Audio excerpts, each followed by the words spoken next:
Thank you for joining us. This is Kate, Thierry, Jamie and Micah here on our Champions League coverage. We've got a full post-match coming up for you. Manchester City have just dropped points in the Champions League for the first time so far this season. Micah, it was in your hands and then it just slipped away late in the game. Yeah, Man City was in control. Had loads of chances. Fulham had another good game. Haaland was excellent again. Carries on his form this season. But, the penalty is a little bit dubious. I would have agreed if the referee would have given it. We'll see on the next angle here. I think he does touch him a little bit, but Nico Gonzalez, he gets the ball first. So if the referee would have given it, I would have accepted it, but not to go to the screen and re-refereeing the game. But on that angle, it doesn't look good. I don't know what you think. So, Jamie. I mean, if you think you're all right to kick someone in the head in the box, then it's not a penalty. What's with the VAR thing? The referee's got to give it. That's the whole point of VAR, isn't it? No. But it's re-reffing the game. It's re-reffing the game, isn't it? He's heard this one from Shearer. I've heard it. Oh my God! This one from Shearer. Why are you bringing Shearer into this? Do you think it was a penalty? I'm asking your opinion. You know what? I don't think he caught him with his boot. He caught him with his shin. But when a ball comes in like that, and he's obviously misread it. Is it Gonzalez? Yes. Yeah. If you throw your boot up like that, you've got a major problem. So did Eric Dyer probably make the most of it? Yeah, you're not getting away with that in European football. You don't swing your boot that high in the box. When a ball comes like that, everyone tries to head it. He's misread it. You're asking for trouble. I know how we can resolve this. Yay! Let's bring her in, Christina, Uncle. Christina. Hello, Christina. Good evening. Go on, give us your thoughts. Yeah, I mean, pun intended. Jamie hit it on the head. Like, you cannot raise your boot that high based on when the ball's being distributed, it's being played in, everyone's going for it head. Your foot has gone above and beyond what is expected in normal net play. You've increased and raised the safety of the player, so therefore falling into serious foul play. Yes, there was a touch on the ball of the slightest kind, and even though it touched, it doesn't exceed the safety that we've put the player in. Thank you, Christina. Me and you are normally on the same map. If Liverpool were playing, you wouldn't have that opinion. But Christina, I can't help but wonder whereabout you are on the map. Because every time we go to you, you're in a different house. I mean, where are you? Where do you live? I mean, how many have you got? How much is CBS paying you? Yeah.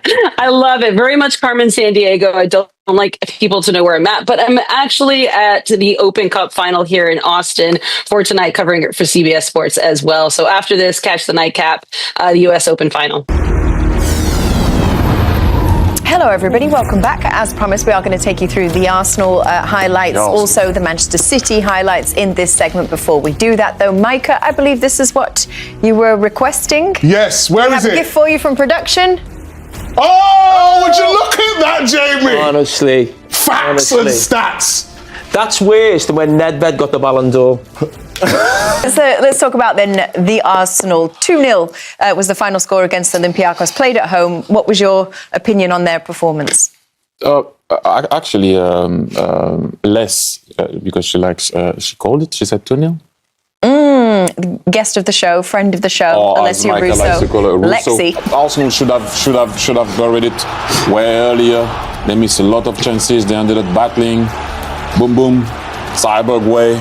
Makes his way in, ball hits the post, Martinelli finally scores, and then it was a weird game from that point. Another drive for me, it's between him and Alisson in the Premier League, who's the best goalkeeper, and he's certainly one of the best goalkeepers in the world, and that's why they keep so many clean sheets. Saka, he had to get on the score sheet, didn't he? Little assist from Odegaard. Absolutely beautiful. You see that? Face him up, little touch.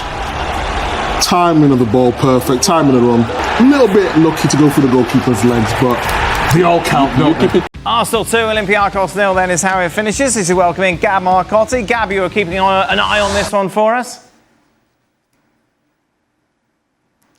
I was, and I can tell you, you know how Arteta loves talking, like a whole bunch of managers actually loves talking about control and controlling the game. And remember, he told us how much they controlled the game against Man City when they were losing 1-0 at home.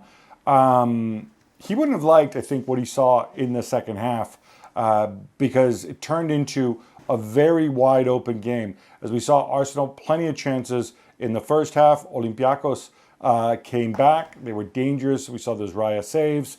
And, I think Arteta decided to rotate, play some second stringers, or maybe I'm being unkind here, but make some changes from the lineup to which we're accustomed. Obviously, we saw Ben White, Lewis Skelly, who I thought did okay. We saw Marino midfield. You had Rice. You had Saka on the bench. You had Timber on the bench. And what happens? All those guys come on in the second half, because you could tell he was extremely grumpy until Saka scored that second goal in injury time. And we saw Gyökeres, of course, play a key part in the opening goal. Gab, how was his performance? So it was good in the first half against Olympiacos. Tailed off a little bit. I think this is one of those games where, had Arsenal taken their chances in the first half hour, and then they're 2-3 goals up, and then the second half doesn't unfold the way it did. It was very clear what Mendilibar was trying to do with Olympiacos. He's obviously a savvy coach, a Europa League winner. Soak up the pressure, weather the storm, and then hit them. And they have some very gifted players, technically gifted anyway. And obviously Daniel Podence, who we saw, Joshua Martins as well, Chiquinho. And it really felt like Arsenal lost their bearings early in the second half. And hey, it helps when you can bring the likes of Rice and Saka off the bench. But I think this underscores how it's great to have so many options, such a deep squad.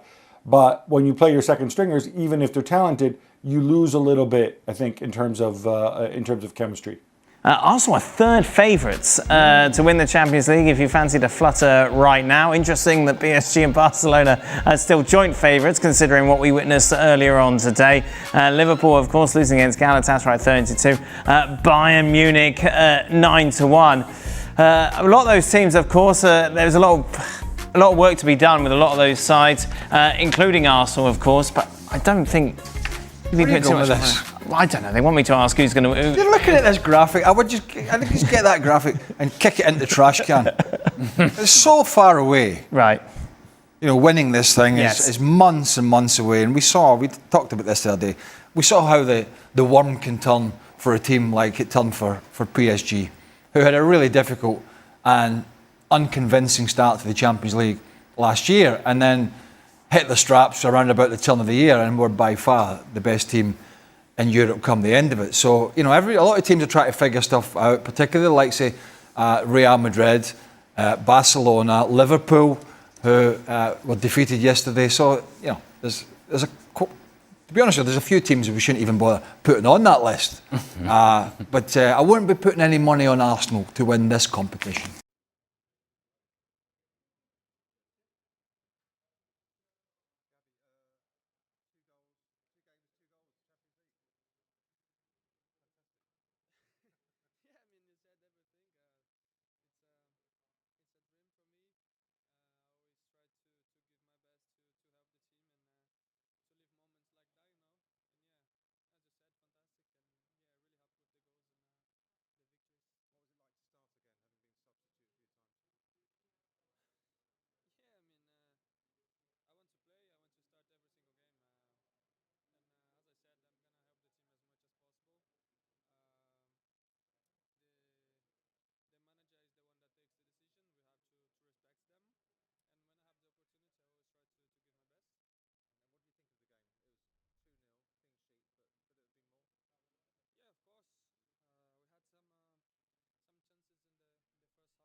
William Saliba opens up on Arsenal frustrations and his mission to win trophies.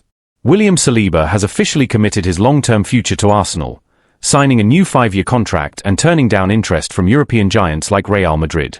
But for the French defender, this decision wasn't just about loyalty, it was about unfinished business. Speaking candidly about his journey so far with the Gunners, Saliba made it clear, he's not satisfied yet. Despite his rising status as one of the Premier League's top centre-backs, he hasn't lifted the kind of silverware that truly defines a legacy. He, Trent Alexander-Arnold, won some titles with Liverpool, Saliba said, when asked why he stayed at Arsenal despite Real Madrid's interest. Me? I haven't won anything here yet, just the Community Shield. That's not enough. I haven't done anything to feel like I should leave. I want to win trophies here. A lot of them. This level of honesty is rare and refreshing. Saliba's hunger reflects the mood of the squad and the expectations of the fans. And it's a mindset that manager Mikel Arteta deeply values. It's great news for the club, Arteta said of the contract extension. Willy deserves this. His impact on the team has been phenomenal. We're building something special, and he's a key part of that foundation. Saliba also confirmed he's now fully recovered from the ankle injury that briefly interrupted his season. As Arsenal prepares for their Champions League clash against Olympiacos, he's clear about what needs to happen next. The club's long trophy drought has to end. I've been here for 3 years, and every time we finish second, it stings, he admitted. You go on vacation, but you're not really celebrating. You're thinking about what could have been. It doesn't feel right. Saliba's frustration isn't only about missed trophies. His path to becoming a starter at Arsenal wasn't smooth. After signing from Saint-Étienne in 2019, he spent the better part of 2 years on loan, including a spell at Nice that, at the time, left him questioning everything. When I arrived in 2020, I didn't play for 6 months. Then I was loaned out. Of course, I had doubts. I wondered if I'd ever play for this club, he said. But I told myself I couldn't leave without trying. Even when I was training with the under-21s, I kept working. When they told me in December it was best to go on loan, I was angry. I needed to play. But I never gave up. I went, I played, I came back, and I proved I could start. I'm proud of that. It shows you should never quit. That resilience, the refusal to walk away even when the odds were stacked against him, has shaped the player and the man Saliba is today.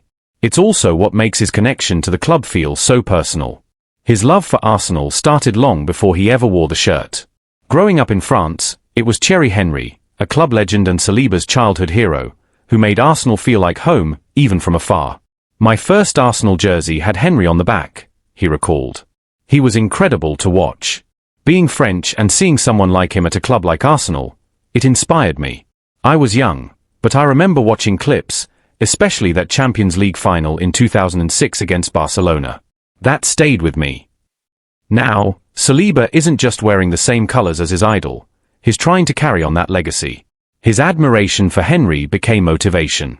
His loyalty to Arsenal is about more than a contract. It's about identity, pride, and ambition. Despite heavy links to top European clubs, including Real Madrid, Saliba insists he never seriously considered leaving. To be honest, I wasn't really focused on the outside interest, he said. I was focused on staying here. I knew I wanted to be part of this project for years to come. So I'm happy. I'm proud to sign a new contract and keep going. And he's not the only one feeling the pressure to deliver. Mikel Arteta knows that expectations have changed. From the moment I took the job, I knew I wanted to win big trophies here, Arteta said. That's the standard. That's the ambition. No one needs to remind us of that. It's what we expect from ourselves. Excuses have never been part of my mindset. As Arsenal prepares for another shot at glory, both domestically and in Europe, Saliba stands at the heart of it all, stronger, more determined, and more connected than ever to the club he now proudly calls home. Saliba's commitment arrives at a crucial time for Arsenal. After back-to-back seasons of falling just short in the Premier League title race, the pressure to finally convert progress into silverware is at an all-time high. His decision to stay signals not just belief in the project, but also a call for accountability, both from himself and his teammates. Inside the dressing room, his words have reportedly resonated. According to sources close to the squad, Saliba has emerged as a growing leader, not just through his performances, but in how he's approached the off-season, rehab, and now the new campaign.